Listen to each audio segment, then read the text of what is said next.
Hello everyone, welcome back to Raj talks. ഓടും കുതിര ചാടും കുതിര. അൽതാഫ് സലീമിൻ്റെ ഞണ്ടുകളുടെ നാട്ടിലൊരു ഇടവേള എന്ന ഒരു വലിയ ഇടവേളയ്ക്ക് ശേഷം വന്ന ചിത്രം.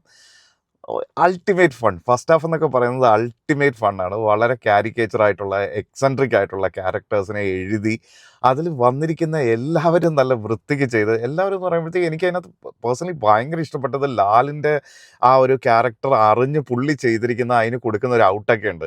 അതായത് ഒരു ഇമോഷണൽ സീന് പോലും പുള്ളി ഹാൻഡിൽ ചെയ്യുമ്പോൾ അതിന് വരുന്ന ഒരു കാരിക്കേച്ചർ സ്വഭാവവും അല്ലെങ്കിൽ അതിനൊരു ഇമോഷണൽ ഡെപ്ത് ഉണ്ട്. ഫഹദ് ഓഫ് കോഴ്സ് വെർസറ്റൈൽ ആക്ടറാണ്. ഈ പുള്ളിയെ നമ്മൾ എപ്പോഴും എപ്പോഴും പൊക്കി പറയേണ്ട ആവശ്യമൊന്നുമില്ല. ഏത് റോളിലും ട്രെയിലർ കണ്ടപ്പോൾ ബേസിക്കലി ഞാൻ വിചാരിച്ചു ഇച്ചിരി ഓവർ ആക്ടിങ് ആണെന്ന്. പക്ഷേ അല്ല, ആ പടം കണ്ടു കഴിയുമ്പോൾ ആ പടത്തിൻ്റെ സ്വഭാവം മനസ്സിലാവും.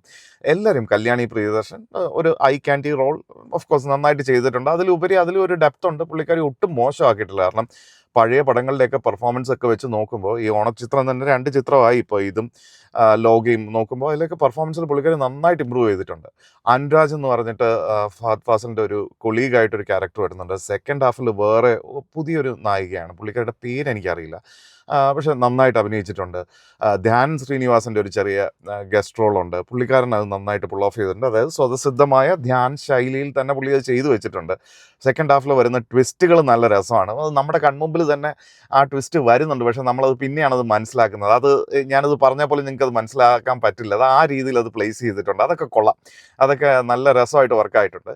സെക്കൻഡ് ഹാഫിലെ കുറച്ചൊരു റിയലിസ്റ്റിക് അപ്രോച്ചിലോട്ട് പോകുമ്പോൾ ഒരു പക്ഷേ പടം ഇച്ചിരി ഒരു ഡിപ്പായിട്ട് തോന്നാം. പക്ഷേ ഇതിന് എനിക്ക് ഭയങ്കര ഇൻട്രസ്റ്റിംഗ് ആയിട്ട് തോന്നിയെന്ന് പറഞ്ഞു കഴിഞ്ഞാൽ ഇതിനകത്തൊരു ഡ്രീം സീക്വൻസിനൊക്കെ ഒരുപാട് ഇമ്പോർട്ടൻസ് കൊടുത്തിട്ടുണ്ട്. അതിൻ്റെ ഒരു ക്ലോഷർ, അതായത് ഒരു ഡ്രീം എങ്ങനെ സ്റ്റാർട്ട് ചെയ്യുന്നു, അതെല്ലാം ട്രെയിലറിൽ തന്നെ കാണിച്ചുകൊണ്ടാണ് ഞാൻ പറയുന്നത്. പക്ഷേ അതിനൊക്കെ അപ്പുറം ഞാൻ ഈ പറഞ്ഞ പോലെ നല്ല ഭ്രാന്തുള്ള ആൾക്കാരുടെ കുറേ സീനുകളെ അപ്രോച്ച് ചെയ്യുന്നതും അവരോരോ എന്താ പറയുക വിഷയങ്ങളെ അപ്രോച്ച് ചെയ്യുന്നതും പ്രണയ നൈരാശ്യം, അതിനുശേഷം അതിൻ്റെ കാരണക്കാരെ തേടിപ്പോവുക, അങ്ങനെയുള്ള ബേസിക് കാര്യങ്ങൾ, ഇതൊക്കെ ഓരോ സീൻ പ്ലേസ്മെൻറ്റ്, ഒരു പക്ഷേ ഒരു ഡിസ്കഷൻ നടക്കുന്ന സ്ഥലം, അത് ചിലപ്പോൾ നമ്മൾ വിചാരിക്കുന്ന പോലെ ഒരു കൺവെൻഷണൽ സ്ഥലത്തായിരിക്കില്ല ഈ സിനിമയിൽ പ്ലേസ് ചെയ്തിരിക്കുന്നത്.